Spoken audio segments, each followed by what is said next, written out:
I'm delighted to be joined on the line by the Canadian-American singer-songwriter Martha Wainwright, whose autobiography, Stories I Might Regret Telling You, is out now. This is her heartfelt memoir about growing up in a bohemian musical family with the folk legends Kate McGarrigle and Loudon Wainwright III as parents and Rufus Wainwright as a big brother, as well as Martha's experiences with love, loss, motherhood, divorce, the music industry, and more. Martha Wainwright, welcome to the programme. Thanks very much for being with us. Look, so the book is called Stories I Might Regret Telling You, and it's out now. So I guess the big question is whether there are any stories in it that you now actually do regret telling us. I don't regret any of the stories or talking about the stuff in the book. A lot of the stuff in the book had been revealed before in interviews or in songs, and I think are pretty common stories among families. I mean, it starts. There's definitely some taboo things that we start with, abortion, and quickly go into, drugs and alcohol and divorce and, you know, um, uh, things that are maybe a little bit taboo to talk about, especially in some ways for women. But I don't think it's anything shocking, Lee. And I certainly think it's something that a lot of families have dealt with in different ways. I think that the regret, there are some regrettable things that happened, but I don't regret saying any of it, certainly not. But I definitely had to weigh a lot, a lot. I wrote a lot, I took a lot out, because I had to decide, if I'm going to say things like this that are kind of could be upsetting to people who I'm writing about, can I let them know that I love them as well, or have it be that the point of it is not to target them, but to say something about me, or to tell a story that I think the has a broader importance and meaning. So, I hope I've achieved that. So the book starts. I mean, you mentioned abortion. The book starts immediately with you talking about discovering from your father that he hadn't wanted you at first, and that he'd pressured your mother to have an abortion to the extent that she was literally about to have the procedure when she decided not to. He'd said to her, "The baby or me, or the baby and the career, but not all three." Um, I guess two questions. Firstly, what did hearing that do to you? And secondly, the fact that you shared it, how typical is that of the way that your family relates? That both that was conveyed to you, and that you feel comfortable conveying it to everybody else. Well, my father read the book, and he liked it. So I feel that is a good thing, and that means that he's a kind and mature person and loves me.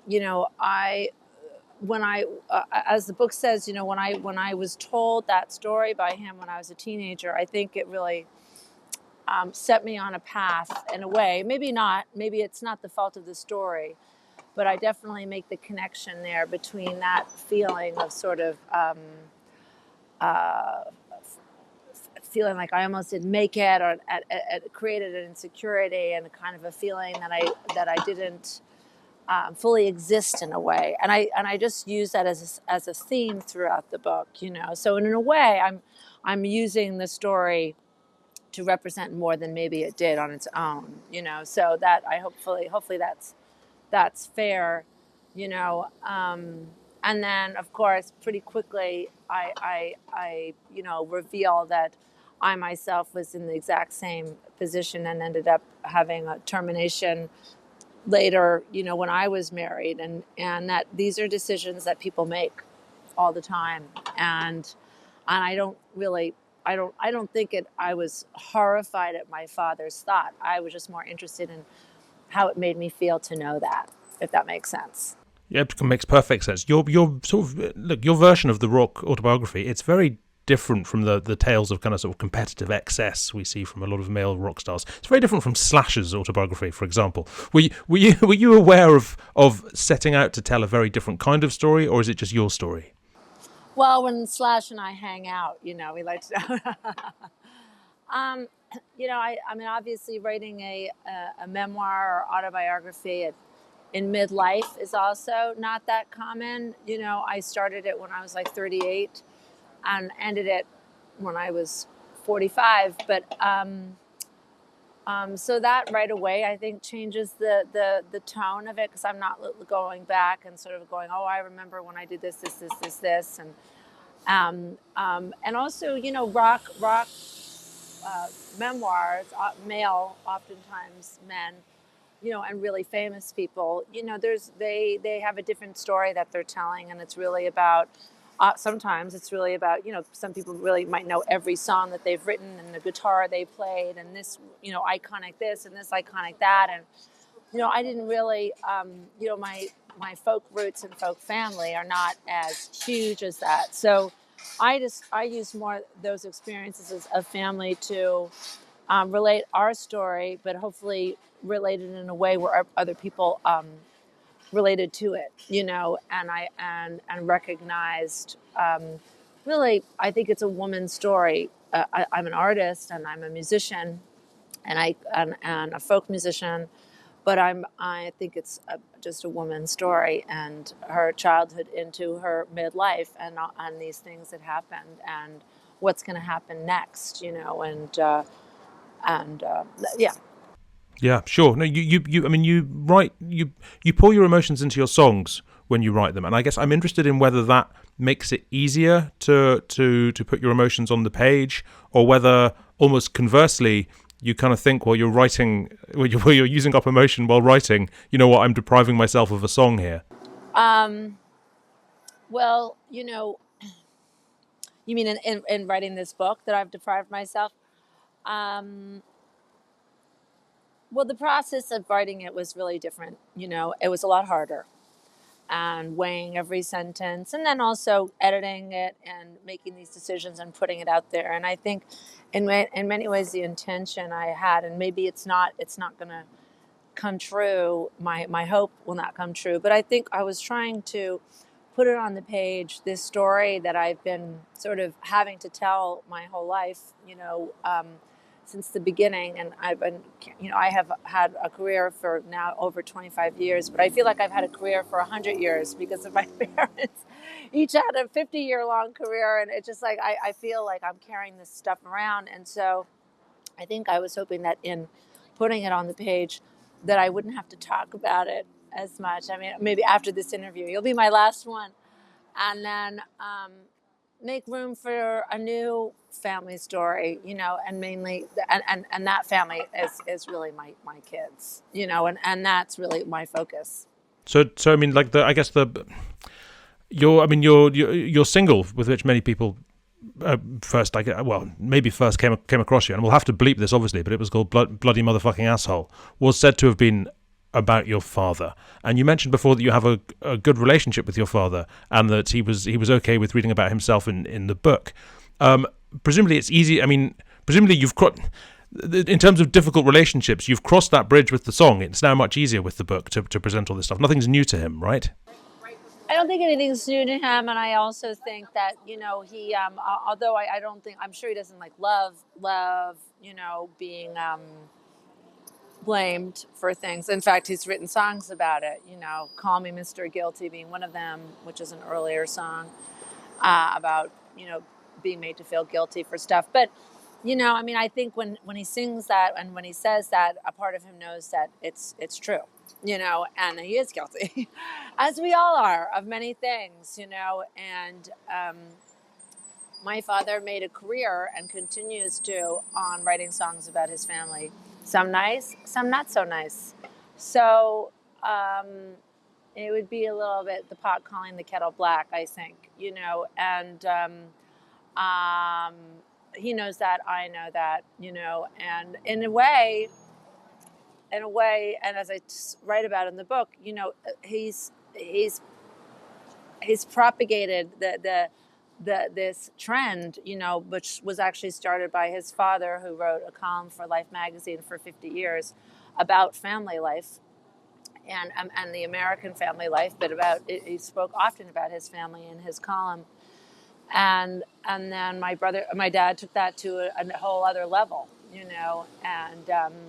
and so it's not surprising that Rufus and I have written songs about our father, and we wrote songs about our dad that, do point a finger at him for certain things. But, parents are guilty of hurting their kids often, and I think it's only it's the child's right to say what they want. I believe that, but I'm not yet on the other side of it. My kids are still young, so we'll see. Yeah, I understand. You write in the book about your relationship with your brother, who's of course the musician Rufus Wainwright, about how it has been intensely competitive at sometimes in your life. But you say that the death of your mother was the catalyst towards repairing your relationship. Tell me a bit about that. Yeah, I think we just um, w- w- with Rufus, I mean, and a sibling, and I think many people feel this. Some people don't feel that's that close to their siblings, but some people do, and you just you have the sense that you're not alone on the planet. And I have that feeling knowing that my brother is here with me wherever he is. Right now he's in Europe somewhere. But I just feel not alone, knowing that he's here with me and that we share a common story, and we've always we're very close. We do the same thing in life, which makes us close. We work together. We so there's a lot of connection, and of course we sing together, and that really makes you even more connected. So we are going through this life in a way, dancing together, and I'm happy for that. And of course, when our mom died, that made us need each other more and lean on each other more and work together more, because we started doing the Christmas shows and doing these tribute shows and raising money for the Kate McGarrigle Foundation, and so we really gelled even more. Sure, sure. You look with so much music in your family life.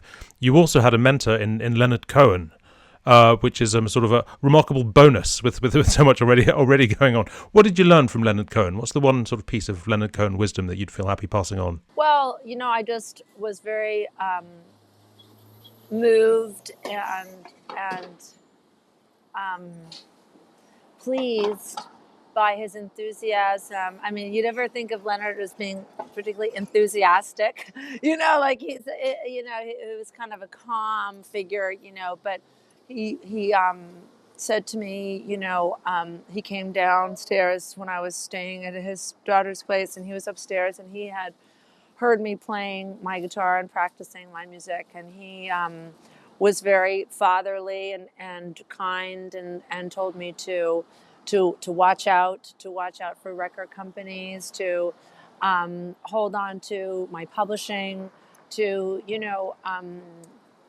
and because I think he thought that there was something there, that he heard, and he came to see me a few times play in Los Angeles, and that meant a lot to me, because because he was a living legend, and possibly the greatest. I don't know, maybe. Yeah, yeah. I think that's a fair way of putting it. Look, you write in the book as well that an early draft of your manuscript was used as evidence against you in your divorce case, and after that you didn't touch it for 2 years. Considering you were writing this book in order to you say that you were writing it in order to move on from your family drama, the fact that it becomes integral to your family drama, that's a real gut punch, right? It was really scary, and I wasn't going. And I definitely, when I saw that happen, I realized that it was dangerous. And the title became in some ways the title sort of came true 5 years ago, and so I didn't touch it. I said to the agent, we're not going to be able to publish this, at least not right now, And then I was going to kind of let it go, and then I would have had to have given up the advance. And then I thought, well, I've done all this work, because I don't want to be shackled. I don't want to be muzzled. by the situation. It's already hard enough that I didn't want it to feel like, well, and then I couldn't express my story and tell my story. So I didn't look at the book for a couple of years, and then I got back into it and changed things and tried to find a way to bring it up to date and talk about my difficult divorce in some way that was not going to be too harmful to my already difficult relationship with the kid's father, and mostly importantly to not be painful for the children if ever they read it. But I also felt that I needed to be able to say a little bit about how hard it was for me. So I hope that comes across, and that it's not